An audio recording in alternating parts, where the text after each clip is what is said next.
পহেলা বৈশাখের উৎসবকে ঘিরে লেনদেন প্রায় 15 থেকে 20 হাজার কোটি টাকা, যার ইতিবাচক প্রভাব স্থানীয় অর্থনীতি ও কর্মসংস্থানে।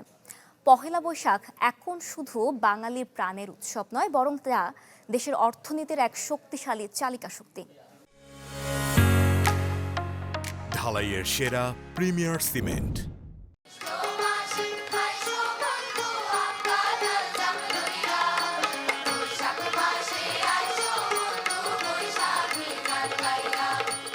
নতুন বছরের প্রথম প্রভাতে পহেলা বৈশাখ আসে আনন্দ আর ঐতিহ্যের বার্তা নিয়ে।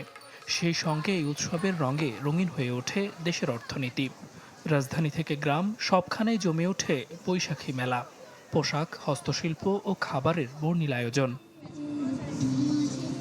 ফ্যাশন হাউসগুলোর স্বত্বাধিকারীরা জানান, বৈশাখে এ খাতে লক্ষ্য থাকে 1.5 থেকে 2 হাজার কোটি টাকার বিক্রির, যেখানে দৈনিক বিক্রি বাড়ে 60% পর্যন্ত। উৎসবের প্রাণ চাঞ্চল্য বাড়ে রেস্টুরেন্ট, পরিবহন ও বিনোদন খাতেও।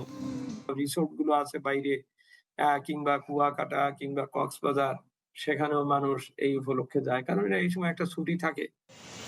বিআইডিএস এর গবেষণা বলছে, পহেলা বৈশাখ অপ্রাতিষ্ঠানিক অর্থনীতিকে চাঙ্গা করে, যার মাধ্যমে ক্ষুদ্র ব্যবসায়ী ও গ্রামীণ উদ্যোক্তাদের অংশগ্রহণে বাজার সচল হয়।